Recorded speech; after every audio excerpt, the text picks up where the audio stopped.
Sveicināti, mani sauc Eva Johansona, un šis ir pirmais raidieraksts ciklā Inovācijas veselībā. Tas būs klausāms gan Spotify, gan skatāms Facebook lapā, protams, arī klausāms, un šodienas tēma ir farmācijas iespējas un izaicinājumi. Šis te raidieraksts būs interesants visiem tiem, kuriem rūp veselība, jo mēs pārunāsim tieši farmācijas jautājumus, un mana pirmā viešņa ir Startautisko inovatīvo farmaceitisko firmu asociācijas direktori Vladislava Marāne. Un tad pirmais jautājums, ko šī asociācija dara un ko tas vispār nozīmē šīs te inovatīvās farmaceitiskās firmas? Jā, sveiki un sveiki arī skatītājiem. Tātad asociācijai garš nosaukums, bet mērķis ir diezgan vienkāršs un skaidrs. Tas ir medikamentu pieejamība pacientiem. Tātad, lai Latvijas pacientiem būtu tādi paši jaunākie un labākie un inovatīvie medikamenti pieejami, kā tas ir citās Eiropas valstīs. Asociācijā mēs kopā esam 20 uzņēmumi, starptautiskie lielie uzņēmumi, kas ražo šos medikamentus. Un cik ilgi asociācija jau pastāv? Asociācija ir gara vēsture, pastāv jau no 90. gadiem, un, protams, ir dažādi biedri, ir mainījušies, bet ir ļoti daudz biedri, kas šajā asociācijā arī ir visus šos gadus. Tu minēji par tiem medikamentiem un pieejamību. Tātad, ja šī asociācija ir kaut kāda arī problēma vai izaicinājumi? Jā, sākšu varbūt ar pozitīvo pusi. Protams, ka farmācija ļoti straujiem soļiem attīstās un iet uz priekšu. Ja mēs skatāmies uz pēdējiem 100 gadiem, tad jaunu medikamentu dēļ cilvēku dzīvildze ir paaugstinājusies par 30 gadiem. Mēs arī paši, protams, ikdienā zinām piemērus, piemēram, HIV un AIDS vairs nav nāvējoša diagnoze. Ļoti daudzas slimības, piemēram, sirds un asinsvadu jomā var diezgan vienkārši ikdienā kontrolēt ar medikamentiem. Un tiešām šis progress ir bijis ļoti strauji, un šobrīd arī paši jaunākie medikamenti, gēnu un šūnu terapijas, protams, ir varbūt 50 gadus atpakaļ būtu bijuši pilnīgi neiedomājami, ka ir dažas vēža, piemēram, diagnozes vai retās slimības, kuras var izārstēt ar vienu terapiju, un cilvēks var turpināt kvalitatīvu dzīvi. Bet mūsu mērķis, protams, lai visas šīs jaunās inovācijas nonāk pie pacientiem Latvijā. Un šeit, diemžēl, ir jāsaka, ka Eiropas Savienībā Latvijā mēs esam vienā no pēdējām vietām šajā medikamentu pieejamībā. Kāpēc? Tas pirmām kārtām, protams, ir finansējuma jautājums, un ja mēs skatāmies uz pēdējiem 4 gadiem, kur kopumā ir piereģistrēta Eiropas Savienībā 168 medikamenti, Latvijā no tiem ir pieejami tikai 32, tā kā tiešām pavisam mazākā daļa, un tas tiešām, protams, ir saistīts kopumā ar veselības nozari, kur jau gadiem finansējums nav pietiekams, un tad attiecīgi arī šajā medikamentu sadaļā, diemžēl, finansējums nav pietiekams. Tad mēs runājam par kompensējumiem medikamentiem. Jā, tieši tā, mēs runājam par kompensējumiem medikamentiem, un tātad mūsu asociācija pārstāv tieši tos ražotājus, kas ražo jaunus un inovatīvus medikamentus. Un kāda ir šī SIFAS loma, ko šī asociācija dara?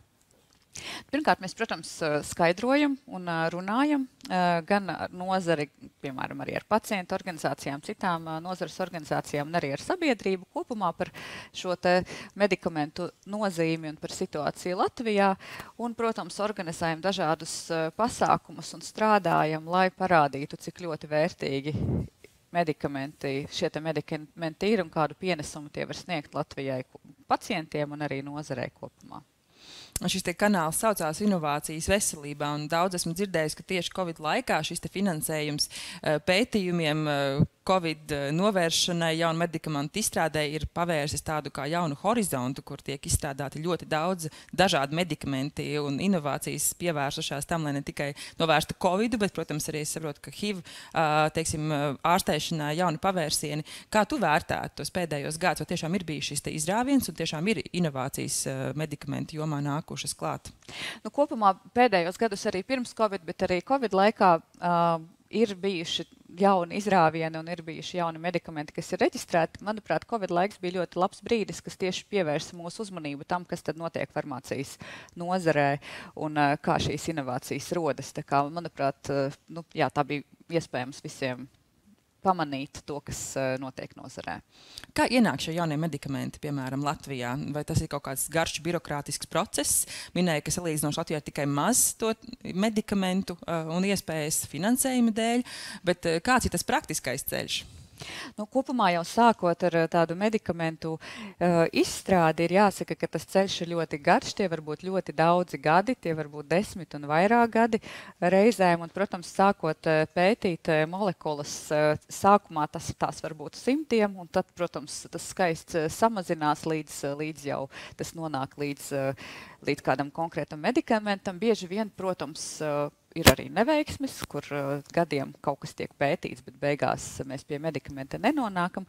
Un, piemēram, ja mēs runājam par tādiem pavisam jauniem, inovatīviem medikamentiem, tad viena medikamenta izstrāde var vidēji sasniegt pat 2 miljardus eiro. Tā kā šis process tiešām ir ļoti resursietilpīgs un garš.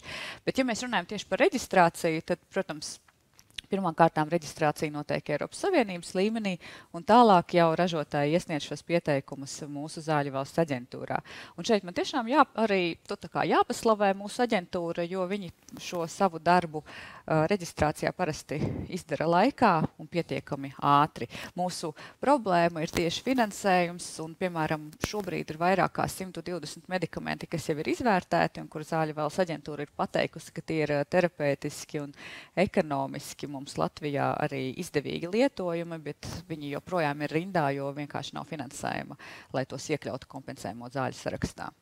Un kurām diagnozēm ir šobrīd tie inovatīvākie medikamenti vai tās pārmaiņas, kurām ir vērts pievērst uzmanību un ieviest arī Latvijā? Protams, ik viens tam mums ir ieinteresēts. Katrā ģimenē ir kāds cilvēks, kuram ir kāda diagnoze un nepieciešami inovatīvi medikamenti. Kopumā ļoti daudz un plašā diagnožu lokā mēs varam runāt par jauniem medikamentiem. Protams, ka sabiedrībā un mēdījos mēs visvairāk dzirdam par onkoloģiju, kas ir viena no prioritātēm, un kur patiešām arī ir daudz jauni medikamenti, kas nāk tirgū. Tāpat arī retās slimības, kas pēdējos gados Latvijā kļūst ar vien aktuālākas, un tur, protams, ir vēl specifiskāka situācija, ņemot vērā to, ka pacientu skaits ir ārkārtīgi mazs, un mums Latvijā kā mazā valstī tiešām var būt, ka pacients ir tikai pieņemsim kādā no diagnozēm, un tur atkal ir mazliet cita pieeja, lai nodrošinātu, lai šie medikamenti būtu pieejami.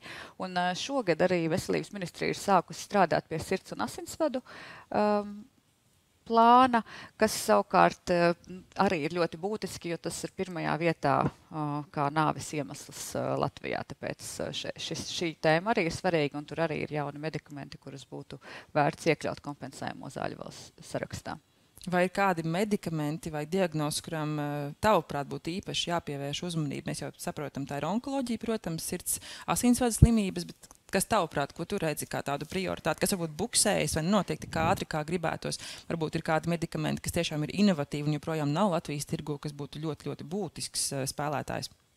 Man personīgi arī kā no asociācijas viedokļa, protams, gribētos, lai būtu pieejami medikamenti visās diagnozēs, jo Latvijā, diemžēl, mums bieži vien ir situācija, ka pacients piedalās tādā kā laimes spēlē, un tad atkarībā no tā, kāda viņam ir diagnoze, viņam vai nu būs labākais, jaunākais medikaments vai arī nebūs. Tāpēc mēs arī noteikti asociācijā esam par vienlīdzību pacientu starpā, un ik viens neatkarībā no diagnozes ir pelnījis saņemt labāko medikamentu. Un it sevišķi, ja mēs skatāmies un salīdzinamies ar citām Eiropas Savienības valstīm, tad vēl jau vairāk mūsu pacienti ir ļoti nevienlīdzīgā situācijā. Kas būtu tie šķēršļi? Mēs jau norunājam, ka finansējums, protams, ir viens liels šķēršlis, vai ir vēl kādi šķēršļi? Varbūt kaut kāda politikas plānošanas dokumenti vai tas, ka pacients nav centrā?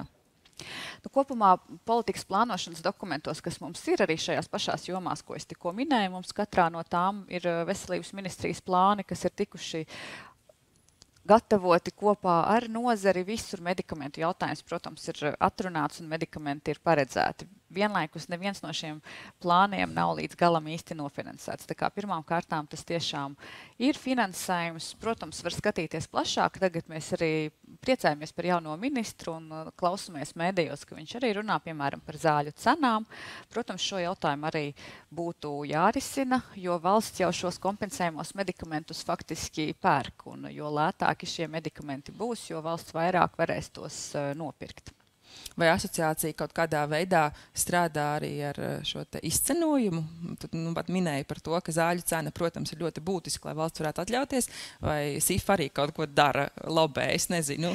Mēs vairāk skaidrojam par to, kā šīs zāļu cenas veidojas, jo bieži vien cilvēkiem varbūt nav pilna informācija, kāpēc tas medikaments maksā tik, cik viņš maksā. Kā veidojas zāļu cena izstāstums? Tātad ir ražotāja cena. Un ražotāja cenas kopumā mūsu reģionā ir pašas zemākās. Un mums ir pilnīgi tādas pašas kā Lietuvā un Igaunijā, tas arī ir regulēts. Nākamais solis, kas arī ir regulēts no valsts puses, ir uzcenojumi, kas ir lieltirgotavas un aptiekas līmenī. Un šeit, ja mēs salīdzinām ar Lietuvu un Igauniju, mums šie uzcenojumi ir augstāki. Piemēram, lieltirgotavas uzcenojumi arī nav griezti līdz ar to, jo dārgāk ir ražotāja cena, jo vairāk paaugstinās arī lieltirgotavas uzcenojums. Un tas arī ir visbūtiskākais, kas šo atšķirību veido. Un tad visbeidzot, protams, arī PVN, kas Latvijā ir kompensējumiem medikamentiem nedaudz augstāks kā mūsu kaimiņu valstīs. Un tad saskaitot kopā, tad šī starpība viennozīmīgi rodas. Tātad varam secināt, ka Latvijā šīs zāļu cenas tomēr ir augstākas nekā pārējās Baltijas valstīs, ja? Jā, it sevišķi arī kompensējumo medikamentu sadaļā, bet jo īpaši nekompensējumiem medikamentiem tās cenas tiešām var būt būtiski atšķirīgas. Un līdz ar to reizēm, ja mēs skatāmies Twitterī vai kaut kur citur sociālos mēdījos cilvēku komentārus, tie tiešām ir objektīvi, jo cenas mums ir augstākas. Labi, bet ko mēs varam darīt, lai, teiksim, šīs zāļu cenas samazinātu? Kas būtu varbūt tās rīcības, kas jāveic? Es domāju ļoti konkrēti, un tas ir viens no piedāvājumiem, par ko arī Veselības ministrija ir diskutējusi, ir šo lieltirgotavu un aptieku uzcenojumu pielīdzināšana Lietuvai un Igaunijai, kas mums savukārt šīs cenas izlīdzinās. Protams, tāpat būs PVN, kas būs nedaudz augstāks, bet PVN tomēr nerada tik lielu to starpību cenā. Kas ir tie lielie izaicinājumi farmācijas nozarē šobrīd un kā nozares attīstība nodot pienesumu veselības aprūpes sistēmai kopumā? Kopumā, protams, ārstniecībā medikamenti vienmēr, protams, ir viens no būtiskākajiem aspektiem. Un, protams, ja mēs runājam par pienesumu un par to, ko es jau minēju iepriekš par arvien jaunākām un jaunākām zālēm, tad gan pacienta dzīvildze, gan dzīves kvalitāte caur šīm jaunajām inovācijām noteikti tiek uzlabota. Ja mēs runājam par izaicinājumiem, jāsaka, ka Latvijā tāda atsevišķa farmācijas stratēģija vai farmācijas politika nodefinēta uz papīra nav. Mums ir konkrētos plānos, tematiskajos iekļauti kādi punkti, kas attiecas, piemēram, uz medikamentiem. Līdz ar to, kā vienu no izaicinājumiem es arī varbūt minētu, ka būtu vērtīgi kopā ar nozari un ar citām organizācijām un pacientiem diskutēt, kas tad ir tas, uz ko mēs ejam, piemēram, 3 gadu griezumā un kas būtu tie kopējie mērķi, kas mums farmācijas nozarē būtu jāsasniedz. Bet jāsaka, ka šobrīd Eiropas Savienības līmenī ir ārkārtīgi lielas pārmaiņas, kas notiks farmācijas nozarē, ir jauna tā saucamā farmācijas pakotne, kas ir ļoti apjomīgs dokuments ar ļoti daudz dažādām pārmaiņām. Eiropas Savienības līmenī 20 gadus īpaši nekādas tādas būtiskas pārmaiņas nav bijušas, līdz ar to šis ir viens no būtiskākajiem jautājumiem, kuram mēs arī sekojam līdzi. Un šajā kontekstā, es domāju, arī Latvijas pozīcijai un Latvijā ir, protams, jāsaglabā balanss starp to, lai būtu pietiekami zema cena, bet vienlaikus arī, lai tā vide un lai tirgus būtu tāds, kas ir draudzīgs inovācijām un kas tomēr veicinātu to, ka notiek ieguldījumi jaunu diagnožu, jaunu slimību medikamentu izstrādē. Un kas pietrūkst inovācijai un attīstībai? Es domāju, ka tas viennozīmīgi ir, ja mēs runājam par tādu farmāciju, par tirgu un par to, ar ko mēs varam rēķināties. Kā jebkurā biznesā vai uzņēmēja darbībā mēs, protams, visi sagaidām stabilitāti un paredzamību. Jo, ja ir stabilitāte, paredzamība un, piemēram, arī skaidrs pieaugušs budžets veselības nozarei, tad arī uzņēmumi var rēķināties ar to, kur viņiem ir jāstrādā, un viņi var rēķināties ar to, ka tie ieguldījumi, kas būs, ka tie arī atmaksāsies. Un es domāju, gan Latvijas kontekstā, gan arī Eiropas Savienības kontekstā tiešām jādomā par to, lai mēs neveicam straujas pārmaiņas, lai mēs redzam ilgtermiņā, kas notiks un kas ir paredzēts, un lai tiešām būtu šī stabilitāte un paredzamība. Es domāju, ka tas arī jauniem speciālistiem ir aktuāli. Piemēram, ja tu studē ķīmiju vai farmāciju vai, es nezinu, medicīnu, nu, tā kā saprotot, vai tev būs darbs pēc tam, vai tev par to maksās un kādas ir tās iespējas būt, teiksim, zinātnē, jo šobrīd mēs redzam, ka zinātnē tas finansējums ir mazs un viņš, teiksim, varbūt nestimulē jaunos pievērsties šai nozarei. Kāds ir tavs viedoklis par to? Jā, es pilnīgi piekrītu, ka arī runājot par speciālistiem, noteikti arī tur ir jābūt paredzamībai un arī plāniem, kā mēs vispār strādājam ar cilvēku resursu veselības nozarē. Ne tikai farmācijas kontekstā, bet vispār dažādiem speciālistiem, kas mums, kā zināms, Latvijā ļoti trūks. Līdz ar to tas arī ir būtiski, lai arī šeit būtu paredzamība. Kā ir ar komunikāciju? Man šķiet, jā, runājot, teiksim, par farmāciju un par inovācijām, bieži vien ir bailes no tā visa jaunā. Mēs to redzējām arī Covid laikā, bet no vienas puses man personīgi šķiet, protams, ka inovācijas un zinātne tas ir kaut kas labs, ka, teiksim, tie medikamenti ir saudzīgāki pret citiem orgāniem, vai viņi varbūt ir mērķterapijas veidā konkrēti, teiksim, onkoloģijā, nu, tā kā uz to speciālo šūnu paveidu tā kā tendēts. Kāpēc joprojām, tavuprāt, Latvijā valda šīs te bailes no inovācijām? Es domāju, ka tiem cilvēkiem un pacientiem, kas tiešām ir saskārušies ar kādu konkrētu diagnozi un kuri strādā vai ar savu ārstu vai ar citiem speciālistiem, pārsvarā jau, protams, cilvēki saprot, ka inovatīvs medikaments būs pats labākais viņu konkrētajai diagnozē. Ja mēs runājam par tādu diskusiju, kas notiek sabiedrībā, es domāju, protams, ir Covid laiks, kas ir parādījis iespējams un izgaismojis dažādus viedokļus, piemēram, arī par vakcināciju un tā tālāk. Un tas ir tāds sabiedrības jautājums kopumā. Es domāju, ka tie nav tikai ārsti, ka tas ir arī mūsu izglītības sistēma, pašvaldības, protams, arī ministrijas un valsts, kur katrā no šiem posmiem mums tomēr par veselības pratību būtu jārunā daudz vairāk. Mhm. Jā. Mēs daudz runājam par izaicinājumiem, bet varbūt kādas ir iespējas šobrīd tu saskati kā SIFAS vadītāja esošajā situācijā? Es domāju, ka kopumā mums... Tieši Latvijā. Jā, es domāju, ka veselības ministrija un kopumā nozares organizācijas ļoti aktīvi strādā. Tas ir pozitīvi. Manuprāt, dialogs arī paliek arvien biežāks un tiešām kvalitatīvāks. Ir dažādi formāti, dažādās tēmās, kur mēs varam iesaistīties un sarunāties. Tāpat arī ir diezgan skaidri noteikti plāni un mērķi, kurus, gan es kā minēju, kuri nav nofinansēti, bet tomēr ņemot vērā mūsu jauno ministru, kas stājies amatā un vismaz tos pieteikumus, ar kādu finansējumu viņš varētu nākt, tur noteikti varētu būt iespējas izdarīt tās lietas, kas tiešām ir nepieciešamas. Un, manuprāt, tas, ko es vēl nepieminēju, noteikti tā ir arī digitalizācija, digitālā veselība, kas tiešām ir priekšnosacījums, lai citās veselības nozares jomās mums ietu ātrāk un labāk. Tāpat arī, piemēram, ja mēs runājam par medikamentiem, jo mēs Eiropā ļoti daudz runājam par vērtībā balstītu veselības aprūpi, kur valsts maksā par konkrētu rezultātu, nevis par varbūt kādu konkrētu izmeklējumu, bet par rezultātu, kas ir šim konkrētajam cilvēkam vai pacientam. Tāpat arī medikamentu jomā ir citās valstīs arvien aktuālāki paliek modeļi, kad valsts maksā tad, ja pacients ir sasniedzis noteiktu terapeitisku rezultātu no šī konkrētā medikamenta. Bet, lai mēs kaut ko tādu varētu ieviest, mums no sākuma ir nepieciešami dati, lai mēs varam analizēt, kāds tad ir tas rezultāts, ko pacients ir sasniedzis. Bet kopumā, teiksim, redzot, ka ienāk kaut kādas inovācijas vai jauni medikamenti, vai valsts ir spējīga reaģēt, lai pielāgotu mūsu iedzīvotājiem, tiem, kuriem ir nepieciešami šie medikamenti? Es domāju, ka mums vēl ir, kur tālāk iet uz priekšu, jo, ja runājam par inovācijām, protams, ka daudzi no medikamentiem ir ārkārtīgi dārgi, kas ir loģiski. Es arī iepriekš stāstīju par to, cik dārgas ir izmaksas, lai šos medikamentus saražotu. Un, lai mēs varētu viņus ieviest Latvijā, mums jāsāk runāt arī par dažādiem elastīgiem apmaksas modeļiem. Viens no tiem, ko es tikko minēju, ir par, piemēram, samaksu par rezultātu. Tāpat citās valstīs ir arī, piemēram, abonēšanas maksas vai kādi citi veidi, kā mēs varam finansēt un pēc iespējas ātrāk ļaut pacientiem lietot to, kas ir pats jaunākais un inovatīvākais. Tā kā tur, es domāju, mums vēl ir, kur iet uz priekšu. Nu, pat apstiprināt jaunu valdību, jauns ministrs, un tad noslēgumā es vēlētos tavu novēlējumu. Kas ir tas, ko gribētos novēlēt jauniem veselības ministram un viņa komandai?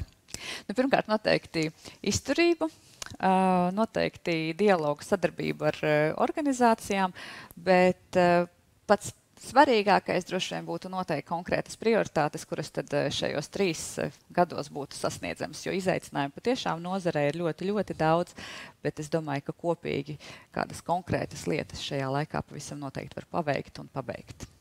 Paldies! Pirmā saruna raidierakstu ciklā Inovācijas veselībā bija starptautisko inovatīvo farmaceitisko firmu asociācijas direktora Vladislava Marāne. Sarunu ciklu turpināsim ar citiem sarunu biedriem. Varu tikai novēlēt visiem veselību un iespēju mūsu valstī kļūt tiešām inovatīvai, atbildīgai un lai viss jaunais ienāk arī mūsu cilvēku lokā.